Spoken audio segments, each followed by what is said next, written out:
Hi guys, welcome back. तो आज के इस वीडियो में हम बिजनेस इकोनॉमिक्स की एमसीक्यूज डिस्कस कर रहे हैं for chapter 9 unit 5 that is international capital movements. तो जो आपके आईसीएआई की स्टडी मटेरियल में एमसीक्यूज दिया गया है उसी को हम डिस्कस करेंगे। तो चलिए स्टार्ट करते हैं। Question number 1, which of the following statements is incorrect? A. Direct investments are real investments in factories, assets, land, inventories, etc. and involve foreign ownership of production facilities.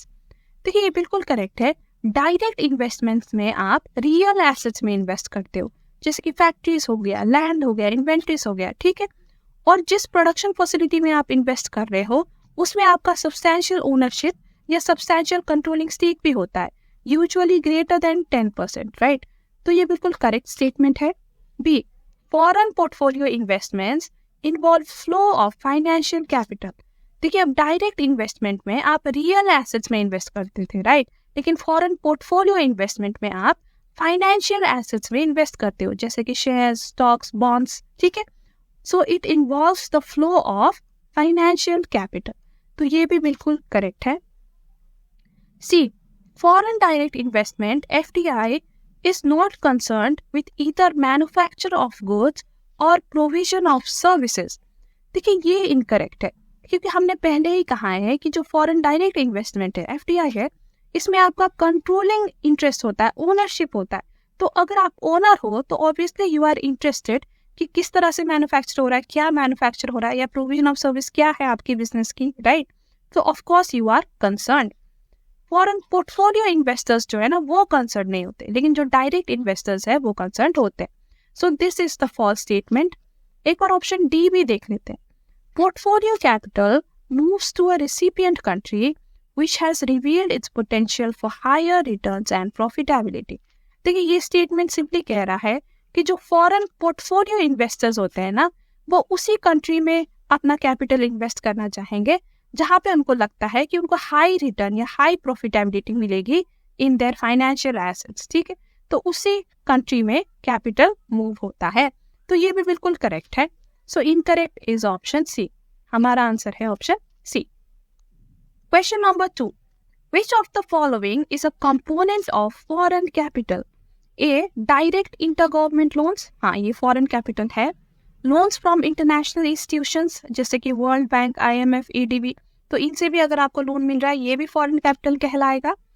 C, soft loans, example from affiliates of World Bank such as IDA, ये भी foreign capital कहलाता है। So all these are components of foreign capital. So हमारा correct answer होगा D, all the above. Question number 3, which of the following would be an example of foreign direct investment from country X? A, a firm in country X buys bonds issued by a Chinese computer manufacturer. देखिए यहाँ पे bond खरीदी जा रही है, right, और bond एक financial asset है। तो अगर आप फाइनेंशियल एसेट खरीद रहे हो एंड नॉट रियल एसेट तो ये पोर्टफोलियो इन्वेस्टमेंट हो जाता है, नॉट फॉरेन डायरेक्ट इन्वेस्टमेंट, ठीक है। So this is not an example. B, a computer firm in country X enters into a contract with a Malaysian firm for the latter to make and sell its processors. देखिए एक computer firm है country X में और उसने एक Malaysian firm के साथ contract किया है कि आप हमारे लिए प्रोसेसर्स बनाओ, हमारे कंप्यूटर्स के लिए हम आपसे खरीदेंगे। तो ये तो मुझे एक प्रोडक्शन या फिर सेल्स कॉन्ट्रैक्ट के रूप में दिख रहा है। This is not N direct investment या फिर ये पोर्टफोलियो इन्वेस्टमेंट भी नहीं है, ये किसी भी तरह का इन्वेस्टमेंट नहीं है, ठीक है। So this would also not be an example. C, mister Z, a citizen of country X, buys a controlling share in an Italian electronics firm. देखिए अगर आप कंट्रोलिंग शेयर खरीद रहे हो तो ये फॉरेन डायरेक्ट इन्वेस्टमेंट हो जाता है। यूजुअली अगर ग्रेटर देन 10% शेयर्स आप खरीदते हो तो उसका हम फॉरेन डायरेक्ट इन्वेस्टमेंट कहते हैं, right. So this would be an example of foreign direct investment, ठीक है। तो हमारा correct option is C. Question number 4, which of the following types of FDI includes creation of fresh assets and production facilities in the host country? Brownfield investment, merger and acquisition, greenfield investment या फिर strategic alliances? देखिए, अगर आप एक foreign country में fresh assets बना रहे हो या production facilities, new production facility बना रहे हो, तो उसे हम ग्रीन फील्ड इन्वेस्टमेंट कहते हैं। तो यहाँ पे हमारा करेक्ट ऑप्शन होगा सी। तो फिर ब्राउन फील्ड इन्वेस्टमेंट क्या है? देखिए, ब्राउन फील्ड इन्वेस्टमेंट में क्या होता है कि जो आपकी होस्ट कंट्री है, ठीक है, जहाँ पे आप FDI करना चाहते हो, वहाँ पे ऑलरेडी एक पुराना प्रोडक्शन फैसिलिटी है, अब आप उसको अक्वायर कर लेते हो। ये किसी और का था, आपने अक्वायर कर लिया और आपका हो गया, तो वो होता है आपका ब्राउन फील्ड इन्वेस्टमेंट, ठीक है। या फिर आपने मर्जर कर लिया उनके साथ और कंट्रोलिंग इंटरेस्ट अक्वायर कर लिया, तो वो भी आपका ब्राउन फील्ड इन्वेस्टमेंट हो जाता है। यानी कि देखिए, ग्रीन फील्ड इन्वेस्टमेंट में आप नया बनाते हो, प्रोडक्शन फैसिलिटी हो गया या एसेट हो गया, लेकिन ब्राउन फील्ड इन्वेस्टमेंट में जो पुराना फैसिलिटी है या एसेट है, आप उसमें ही कंट्रोलिंग इंटरेस्ट अक्वायर करते, ठीक है। डिफरेंस आपको समझ आ गया, राइट? मर्जर एंड एक्विजिशन तो आपको पता ही है, आई गेस। स्ट्रेटेजिक अलायंस क्या होता है? देखिए, स्ट्रेटेजिक अलायंस में दो इंडिविजुअल इंडिपेंडेंट कंपनीज होते हैं, ठीक है, लेकिन उनके कुछ कॉमन गोल होते हैं। तो वो कॉमन गोल अचीव करने के लिए वो एक अलायंस फॉर्म कर देते हैं, जिसमें उन दोनों का ही म्यूचुअल बेनिफिट होता है, तो उसको हम स्ट्रेटेजिक अलायंस कहते हैं। So I hope you understood all of these terms. यहाँ पे आंसर हमारा ऑप्शन सी है, ठीक है, greenfield investment. Question number 5, which is the leading country in respect of inflow of FDI to India? India में सबसे ज्यादा FDI का इनफ्लो किस कंट्री से आता है? A Mauritius, B Netherlands, C Japan या फिर डी USA। देखिए, हमारा आंसर है मॉरिशियस। मॉरिशियस से सबसे ज्यादा फॉरेन डायरेक्ट इन्वेस्टमेंट इंडिया में आता है, और इसके पीछे का मेन कारण है मॉरिशियस एंड इंडिया के बीच का फेवरेबल टैक्स ट्रीटीज। देखिए, कई सारी टैक्स ट्रीटीज है जो मॉरिशियस इन्वेस्टर्स को फेवर करता है, यानी कि उनको टैक्स में कंसेशन मिलता है। जैसे कि अगर उन्होंने इंडिया में इन्वेस्ट किया और उसमें उनको फायदा हुआ, कैपिटल गेन्स हुआ, तो उनको कंसेशनल टैक्स ही पे करना पड़ता है, ठीक है। तो इस वजह से मॉरिशियस से काफी ज्यादा FDI इंडिया में देखने को मिलता है। Question number 6, an argument in favour of direct foreign investment is that it tends to. देखिए, डायरेक्ट फॉरेन इन्वेस्टमेंट को क्यों अच्छा माना जाता है, क्वेश्चन यही पूछ रहा है, ठीक है। A promote rural development, B increase access to modern technology, C protect domestic industries, या फिर D keep inflation under control. देखिए, एक main advantage direct foreign investment का ये माना जाता है कि it increases access to modern technology. जैसे कि मान लीजिए, अगर US का कोई भी कंपनी इंडिया में ब्रांच स्टैब्लिश करता है, तो क्या होता है कि वो वहाँ के एडवांस टेक्नोलॉजी इंडिया में लेके आते हैं, ठीक है। तो इससे पूरी वो इंडस्ट्री का ही फायदा होता है इंडिया में, सिर्फ वो कंपनी का ही नहीं, बट अदर इंडस्ट्रीज का भी फायदा होता है, because they get access to modern technology. तो ये आर्ग्यूमेंट है in favour of direct investment, ठीक है। सो हमारा यहाँ पे ऑप्शन ये है, करेक्ट ऑप्शन है B. Question number 7, which of the following is a reason for foreign direct investment? देखिए, फॉरेन कंट्रीज आपके कंट्री में क्यों इन्वेस्ट करना चाहती है, what is the reason? A secure access to minerals और रॉ मटेरियल्स। हाँ, ये रीजन हो सकता है, राइट, कि उनको हमारी मिनरल्स या रॉ मटेरियल्स की एक्सेस चाहिए। B desire to capture large and rapidly growing emerging market, right, जो हमारी इमर्जिंग या ग्रोइंग मार्केट है उसको वो कैप्चर करना चाहते हैं, उसका फायदा उठाना चाहते हैं, तो ये भी एक रीजन हो सकता है। C desire to influence home country industries. नहीं, ये कारण नहीं होता, वो किसी को इन्फ्लुएंस करने के लिए, किसी को प्रेरणा देने के लिए नहीं आया है, सबका इकोनॉमिक मोटिव ही होता है, राइट। तो ऑप्शन सी इनकरेक्ट है, एंड ऑप्शन डी कहता है ए एंड बी अबव। तो हमने पहले ही कहा था कि ए एंड बी दोनों ही हो सकते हैं कारण, तो करेक्ट ऑप्शन हमारा होगा option D, A and be above. Question number 8, a foreign direct investor A may enter India through automatic route, B may enter India only through government route, may enter India only through equity in domestic enterprises, या फिर D any of the above। देखिए, हमारा answer है D any of the above। जो एक foreign investor है वो किसी भी तरीके से इंडिया में इन्वेस्ट कर सकता है, वो ऑटोमेटिक रूट के थ्रू भी कर सकता है। ऑटोमेटिक रूट वो रूट होता है जहाँ पे गवर्नमेंट की परमिशन लेने की आपको जरूरत नहीं होती, ठीक है, आप डायरेक्टली ऑटोमेटिकली इन्वेस्ट कर सकते हो। तो सर्टन सेक्टर्स में इंडिया में ऑटोमेटिक रूट अलाउड है, ठीक है, और सर्टन सेक्टर्स में आपको गवर्नमेंट की परमिशन लेनी पड़ती है। तो आप ऑटोमेटिकली भी कर सकते हो, परमिशन लेके भी कर सकते हो, दोनों तरीके से इन्वेस्टमेंट हो सकता है। या फिर आप कोई भी डोमेस्टिक इंटरप्राइजेस के इक्विटी खरीद के भी इन्वेस्ट कर सकते हो। तो all of these are the route for foreign direct investment. ठीक है, हमारा आंसर है डी।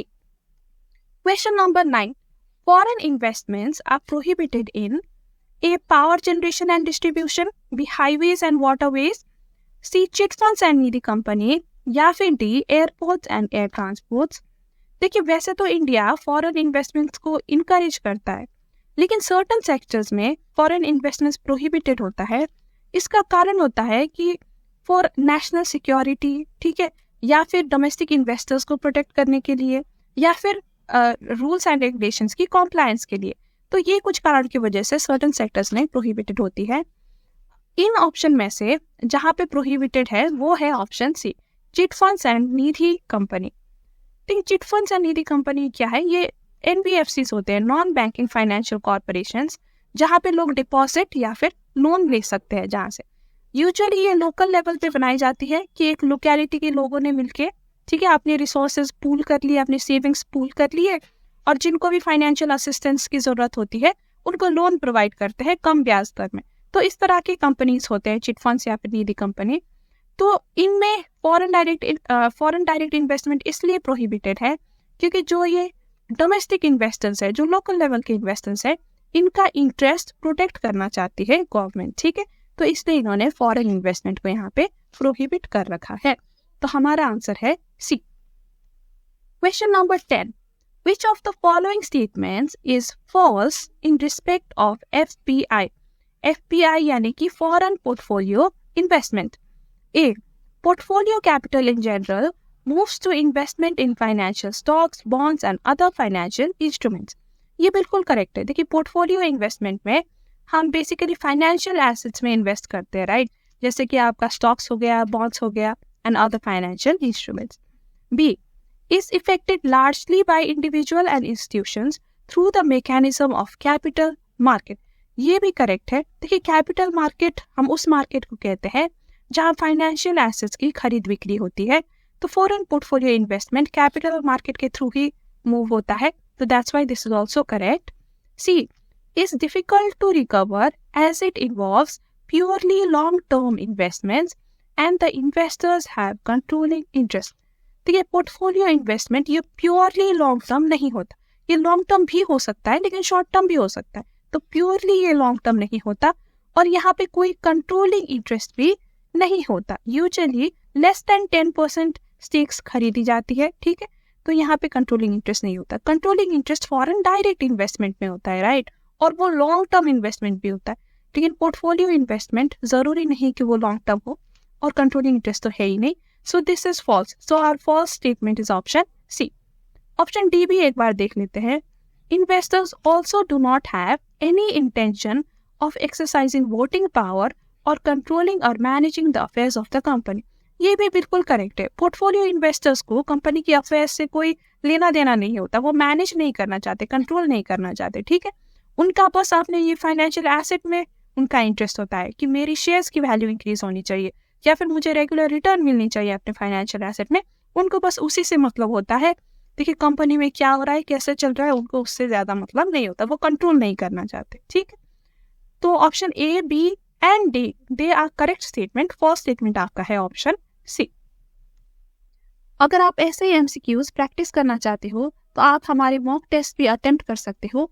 हमने एक बंडल निकाला है मॉक टेस्ट का, जहाँ पे आपको 2 सेट्स ऑफ मॉक टेस्ट मिलेगा जो आप घर बैठे बैठे अपने लैपटॉप में या फोन के थ्रू प्रैक्टिस कर सकते हो। देखिए, ईच सेट में आपको 100 क्वेश्चन मिलेगा, ठीक है, जो आपकी इंस्टीट्यूट की न्यू सिलेबस है, जिसमें ईच चैप्टर की वेटेज जो दी गई है, तो उसी हिसाब से हमने क्वेश्चंस बनाया है। क्वेश्चंस काफी चैलेंजिंग है, आपको करने में मजा भी आएगा और हर टेस्ट के एंड में आपको आपका स्कोर भी दिख जाएगा, तो इससे आपको अपनी प्रिपेयर्डनेस लेवल भी पता चलेगी।